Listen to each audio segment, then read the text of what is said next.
Eh, Nama saya Haidar Ahmad. Saya mahasiswa jurusan Terjemah, Fakultas Adab dan Humaniora, Universitas Islam Negeri Syarif Hidayatullah Jakarta. Angkatan 2017, berarti semester 7 sekarang. Oke Kak. Iya. Udah sekian dulu. Gitu aja perkenalannya. Iya, mungkin cukup itu aja. Nanti kan ada panjang-panjangnya lagi. Oke. Sekarang kita Iya. masuk ke pertanyaan pertama yang banyak ditanyakan gitu ya, kayak sama teman-teman di teman-teman Tipers ini gitu ya. Apa sih tarjamah itu tuh apa gitu? Keilmuan apa gitu? Dan bisa kakak jelaskan lebih dalam lagi nggak sih gitu? Karena kita kan secara orang awam tuh masih bingung. Yang kita tahu, oh ini masuk ke bahasa Arab deh. Tapi gimana gitu? Nah itu gimana kak? Iya, jadi mungkin kan tarjamah tuh belum ini ya, belum familiar gitu ya, belum familiar di tengah masyarakat umum gitu kan. Karena saya juga sebenarnya mengenal jurusan terjemah ini baru kelas 3 SMA tuh baru tahu jurusan terjemah. Nah, sebenarnya ini jurusan terjemah itu adalah fokusnya di keilmuan penerjemahan, fokus di bidang penerjemahan. Jadi tuh terjemah kan sebenarnya kan itu kan saduran dari bahasa Arab ya, yang artinya penerjemahan. Kalau di bahasa Arab tuh kan penerjemahan tuh terjemah. Nah, kebetulan juga di terjemah itu menggunakan medianya itu bahasanya di dua bahasa, jadi bahasa Arab dan bahasa Indonesia. Entah itu bahasa Arab ke Indonesia atau Indonesia ke Arab, jadi gitu. Uh, Mungkin itu kayak, karena ini juga jurusan terjemah juga ini sih apa hitungannya jurusan baru lah Kak. Iya, jurusan. Dan sebenarnya di UIN Jakarta tuh Kak ada keilmuan bahasa Arab, ada 3 jurusan, ada pendidikan bahasa Arab, sastra Arab, dan yang ketiga itu tarjamah itu, yang fokusnya di bahasa Arab ya. Jadi gitu. Kalau berarti terjemah ini masuknya ke fakultas apa nih kak? Bahasa, ilmu bahasa. Iya, Fakultas Bahasa. Kalau di UIN Jakarta itu sebutannya Fakultas Adab dan Humaniora. Adab itu kan sastra, jadi sastra dan gitu. Gitu ya. Oke. Iya. Alasan kakak kenapa sih? Kan tadi baru dikasih tahu kalau tahunnya itu sekitar SMA nih. Terus kenapa nih langsung kayak, aduh, kayaknya aku langsung memilih ini deh gitu, terjemah aja sebagai jurusan di kuliah nanti. Itu gimana ceritanya kak? Kalau ditanya alasannya sih gimana ya? Sebelumnya itu saya juga ini kan. Kalau boleh jujur nih, terjemah itu sebenarnya bukan target awal sih, bukan target awal. Contohnya nih misalkan saya habis SMA mau ngambil di terjemah gitu. Enggak sih sebenarnya. Jadi terjemah itu muncul di pikiran karena kebetulan alumni di sekolah saya itu juga mahasiswa terjemah gitu kan.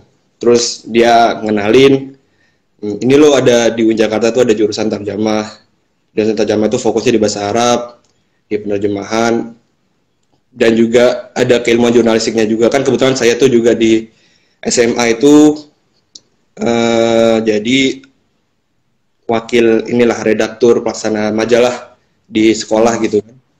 Saya itu juga suka bahasa Arab dan suka jurnalistik. Nah, sebenarnya itu dulu keinginannya sih targetnya sastra Arab kan, sastra Arab.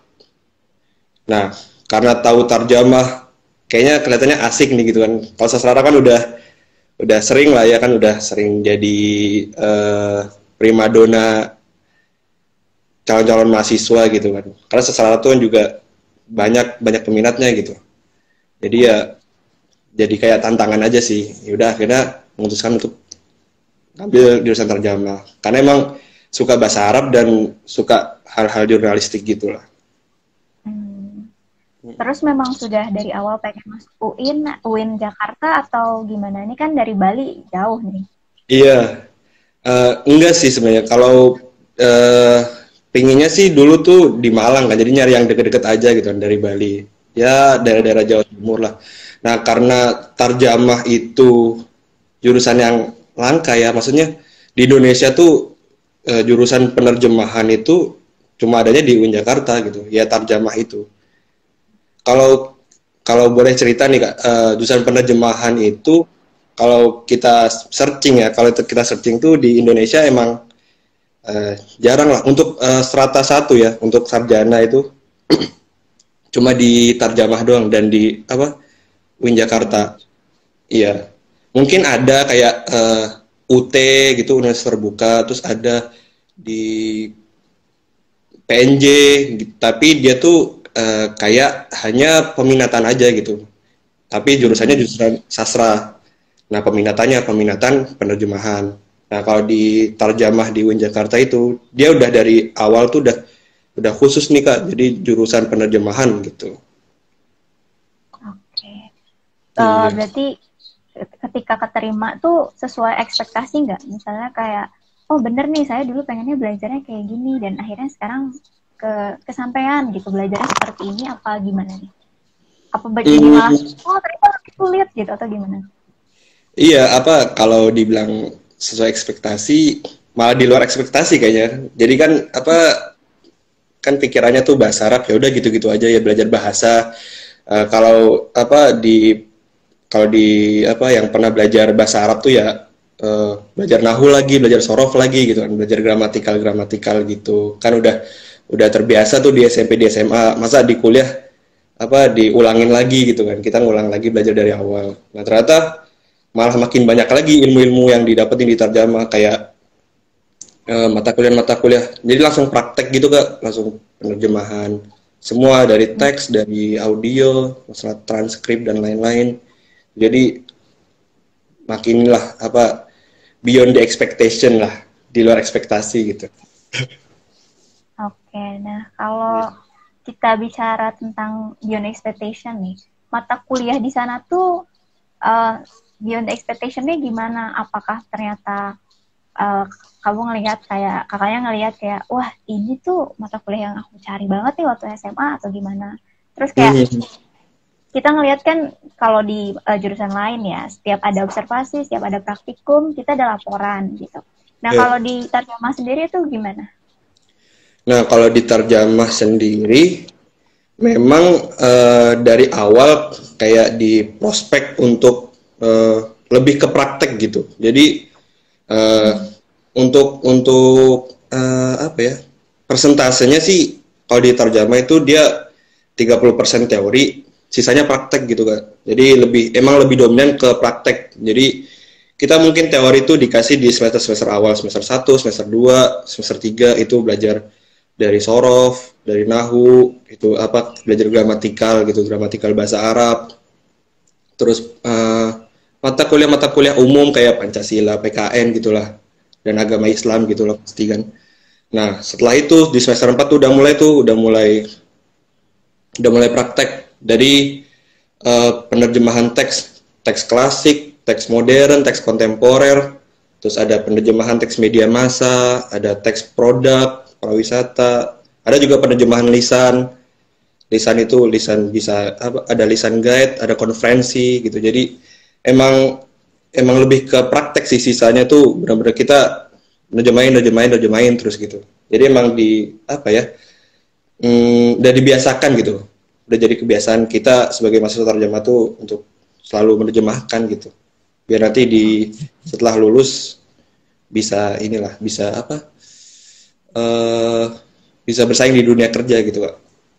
Oke, berarti nanti setelah praktek dilakukan nih, praktikum banyak, nanti ada laporannya ini ditulis pakai bahasa Arab juga atau seperti apa? Atau Indonesia juga, karena kan tadi dibilangnya ada 2 bahasa. Oh iya, untuk di tarjamah nggak diwajibin sih Kak, nggak diwajibin untuk pakai bahasa Arab. Jadi boleh pakai bahasa Arab, boleh pakai bahasa Indonesia. Karena emang tadi itu kan kita emang memakai 2 bahasa gitu kan, bahasa Arab dan bahasa Indonesia. Untuk ujian akhir, untuk tugas akhir itu skripsi, kita diperbolehkan juga pakai bahasa Indonesia. Bahasa Arab lebih bagus juga gitu. Oke. Terus kalau misalnya ada konsentrasi keilmuan nggak sih Kak? Misalnya ntar di semester berapa kalau yang mau milih lebih ke konferensi atau mau lebih ke verbalnya atau gimana itu ada nggak sih Kak? Nggak ada sih ya, karena emang dari awal itu aja kan kita udah terkonsentrasi gitu kan. Karena kan emang jurusan penerjemahan ini kan biasanya kan itu hanya mata kuliah peminatan gitu Kak. Kayak di sastra itu kan pasti nanti di semester akhir itu kan ada mata kuliah peminatan kayak penerjemahan, psikolinguistik, sosiolinguistik, leksikografi gitu kan. Kalau di jurusan sastra. Nah, ini kalau di penerjemahan ini emang dari awal itu udah di prospek untuk terkonsentrasi gitu. Jadi untuk mata kuliah konsentrasi sih di semester akhir nggak ada. Nggak ada ya. Oke. Iya. Paling apa ya Kak? Oh, kalau misalnya untuk masuk jurusan terjemah dan masuk UIN Jakarta itu ada berapa jalur masuk nih Kak? Kalau jalur banyak sih. Untuk UIN kan karena UIN itu di bawah Kementerian Agama ya. Jadi tuh Kementerian Agama itu punya sistem sendiri. Kan kalau kita kan biasa kenal ada SNMPTN, ada SBMPTN gitu kan. Itu kan di bawah Kemendikbud atau Kemendikti gitu kan. Nah, kalau di Kemenak ini ada jalur lagi SPAN PTKIN, SPAN PTKIN itu hampir sama kayak SNMPTN. Jadi dia jalur undangan tapi khusus di UIN gitu Kak, UIN se-Indonesia, entah UIN, entah IAIN, PTKIN, pokoknya gitu. Terus ada itu yang untuk jalur undangan. Untuk jalur tes ada namanya UMPTKIN. Itu terus ntar ada kalau mandiri ada SPMB mandiri itu untuk khusus di UIN Jakarta. Terus untuk khusus di Tarjama juga ada beasiswa BLU, itu juga ada jalur beasiswa ada. Oke. Banyak sih Kak. Kalau persyaratan khususnya ada nggak sih Kak? Misalnya kayak harus bisa hafal berapa juz Al-Quran atau gimana? Ada kayak gitu nggak sih Kak? Untuk syarat khusus nggak ada sih, sama halnya kayak jurusan-jurusan lain aja. Jadi untuk persyaratan ya tes aja sih gitu, maksudnya ya seperti umumnya aja, nggak ada syarat-syarat khusus. Begitupun dengan sidang atau gimana Kak? Sidang di akhir nggak ada syarat-syarat khusus? Kalau sidang di akhir, ini menariknya tuh kalau di Tarjamah, kalau sidang skripsi itu ada ini di Tarjamah itu ada hafalan, biasanya hafalan Al-Quran. Jadi nanti ditentuin suratnya dari surat yang dibaca gitu kan, dari kaprodinya itu. Habis itu setelah itu kan tes tahfidz tuh, tes hafalan. Ntar ada tes penerjemahan. Jadi kita dikasih ayat Al-Quran, satu ayat atau dua ayat gitu kan. Nanti kita tugasnya menerjemahkan dengan menerjemahkan dengan kita sendiri gitu. Menurut preferensi kita sendiri gitu kan. Jadi kan bisa komparasi antara terjemahan Al-Quran Kemenak sama terjemahan kita. Nah, itu yang diuji itu yang terjemahan kita sendiri gitu. Dan ketiga yaitu sidang skripsi untuk presentasi skripsinya itu sih. Jadi ada 3 sih Kak.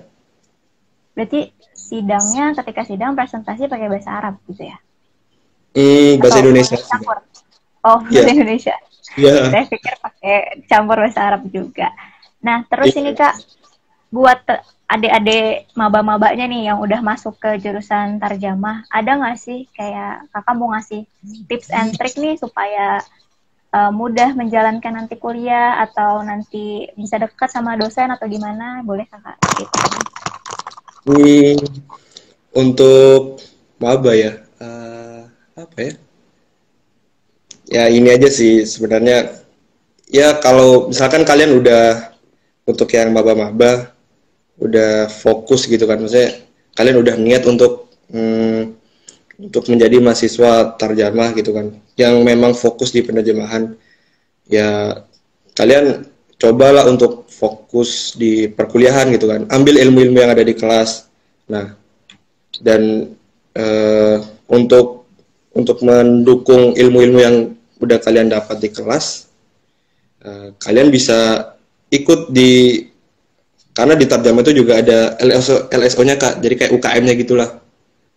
Kalau di Tarjamah itu ada klub-klub desain grafis, ada klub kaligrafi, ada klub tari, itu untuk menunjang soft skill mahasiswa gitu sih, untuk ya mendukung, kan nggak sekedar kita kan menuntut ilmu kan nggak cuma di kelas aja gitu kan, di luar kelas pun kita juga belajar, entah itu di organisasi, entah itu di klub-klub atau UKM gitu. Terus ya misalkan kalian kalau ingin fokus di penerjemah, yaitu kembangkan soft skill karena ilmu penerjemahan aja tuh nggak cukup gitu, harus didukung dengan bakat-bakat yang lain gitu, biar bisa lebih menunjang dan nantinya ya bisa mudah bersaing di dunia kerja gitu sih Kak.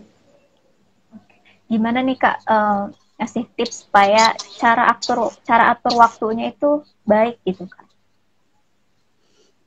Cara atur waktu ya. Jujur sih kalau saya ini ya susah ya, masih susah untuk manage waktu ya, karena kan saya juga aktif di organisasi kan, jadi emang agak susah sih kalau untuk memanage waktu antara kuliah dan organisasi. Ya mungkin kalau saya sih mencoba memanage waktu itu ya dengan ini aja sih, bikin schedule aja gitu.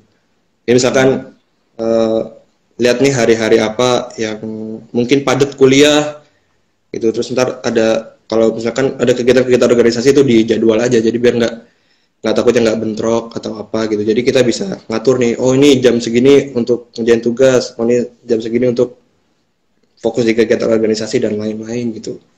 Bikin schedule kayak apa ya, kayak notes kecil gitu sih kan. Dijadwalkan gitu ya kayak.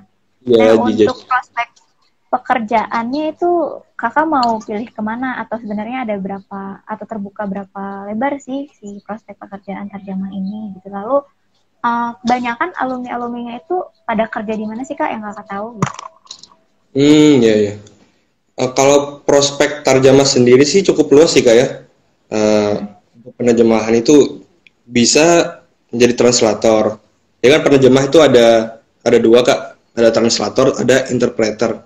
Nah translator itu dia lebih menerjemahkan teks, kayak dia itu menerjemahkan teks berita, entah teks-teks yang buku-buku kan, ada menerjemahkan novel, menerjemahkan ya buku-buku sains mungkin ensiklopedia atau menerjemahkan Al-Quran gitu kan, secara tekstual aja. Nah interpreter itu menerjemahkan secara lisan. Jadi biasa diplomat di Kementerian Luar Negeri gitu kan, bisa kalau presiden kemana kan mesti ada penerjemahnya itu Kak. Nah itu bisa juga kita bisa jadi interpreter.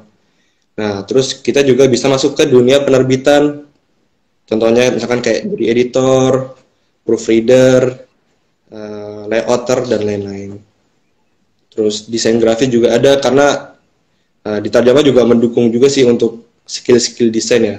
Dari klub desainnya juga ada, dari mata kuliah di Tarjama itu juga ada untuk apa ya, menunjang keilmuan teknologi juga ada Kak. Terus habis itu di jurnalis juga bisa, karena juga alumni Tarjama itu juga banyak yang masuk di media-media televisi, kayak ada di wartawan Metro, terus di televisi lokal gitu sih Kak. Cukup luas sih. Ya. Iya. Cukup luas. Berarti nggak usah khawatir gitu ya, ketika memilih jurusan ini kita bisa masuk ke media cetak, lalu kita bisa masuk ke kementerian dan sebagainya gitu ya Pak. Nah, iya. Untuk rencana kakak sendiri nih, karena setelah udah tahu prospek kerjanya gimana, rencana kakak setelah lulus ini gimana? Kalau saya sendiri sih awal tuh saya ini pingin mencari sertifikasi penerjemahan Kak. Jadi kan ada yang namanya penerjemah tersumpah, itu untuk mereka yang penerjemah yang mempunyai legalitas gitu Kak. Jadi kan ada himpunan penerjemah Indonesia yang mengeluarkan tes sertifikasi gitu. Kan misalnya ada sertifikasi untuk desainer, ada sertifikasi untuk penulis gitu kan. Nah ini ada juga sertifikasi untuk penerjemah, yaitu untuk mempunyai legalitas untuk menerjemahkan dokumen-dokumen legal seperti ijazah, rapot gitu kan. Bisa kan menerjemahin ijazah kan juga butuh untuk mahasiswa yang ingin kuliah di luar negeri kan bisa apa transkrip ijazah gitu kan diperlukan juga penerjemah. Jadi nggak sembarangan kita nerjemahin di Google Translate gitu kan. Harus ada penerjemah khusus yang menjemahkan dokumen penting itu. Itu saya inginnya sih mencari penerjemah tersertifikat itu. Terjemah bersumpah maksudnya. Nah, terus juga saya tuh nah ini ya sekedar sharing aja kayak Iya, boleh, boleh. ya kebetulan saya tuh juga sedang ngerintis ini Kak, ngerintis platform edukasi tentang penerjemahan. Jadi ada kalau bisa ada di apa Instagram itu ada @terjemahin.co. Ini sih masih kecil-kecilan sih Kak. Ya untuk memberi edukasi kepada masyarakat luas sih. Sebenarnya buat saya sendiri untuk apa ya? Ini kan saya udah dapat banyak ilmu di tarjamah gitu kan. Nah, gimana sih caranya biar ilmu saya ini bermanfaat juga gitu kan buat orang-orang lain. Nah, makanya saya bikin platform itu untuk ya sekedar wadah aja. Ya mungkin bisa bermanfaat untuk orang-orang yang penasaran dengan dunia penerjemahan gitu kan. Keren sih, Kak. Nah, buat teman-teman tuh boleh follow Iya. proyeknya Kak Haidar ini. Boleh banget nih, boleh follow.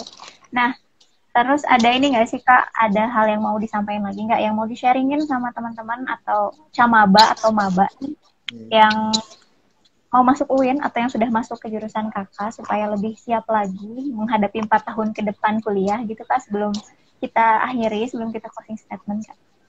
Oh iya. Eh, iya sih tadi kalau eh, untuk menguatkan yang tadi aja statement saya yang tadi. Ya jika misalkan nih untuk camaba yang udah memastikan diri untuk menjadi mahasiswa gitu kan. Ya kalian tanya ke hati kalian sendiri gitu kan. Maksudnya ini saya ini udah niat belum gitu kan untuk niat untuk kuliah karena kan kuliah tuh nggak membutuhkan proses yang cukup panjang kan ya. Jadi apa 4 tahun atau lebih kan mungkin kan nggak tahu atau 3,5 tahun itu kan proses yang cukup lama. Jadi kalau kalian nggak niat susah nanti untuk kedepannya untuk kalian menjalani kuliah. Jadi tetap fokus aja sih fokus dan kembangkan soft skill yang kalian minati, entah passion yang kalian suka gitu. Kembangin aja karena di universitas masing-masing pasti ada apa ya UKM yang menunjang soft skill itu gitu kan. Kalau di UIN juga banyak UKM entah fotografi, entah teater gitu kan, macam-macam. Jadi fokus dan nggak jangan hanya ambil ilmu di kelas saja gitu, ambil ilmu-ilmu di luar karena banyak sekali ilmu-ilmu kan nggak cuma di kelas doang, di organisasi dan lain-lain. Itu aja sih Kak. Itu aja ya, Kak ya. Nah, Iya. waktu kita sebenarnya sudah habis ya, Kak. Nggak kerasa 30 menitnya udah selesai. Terima Oh iya. kasih Kak Haidar sudah mau cerita-cerita nih gitu tentang kuliahnya gimana, jurusannya gimana. Nah,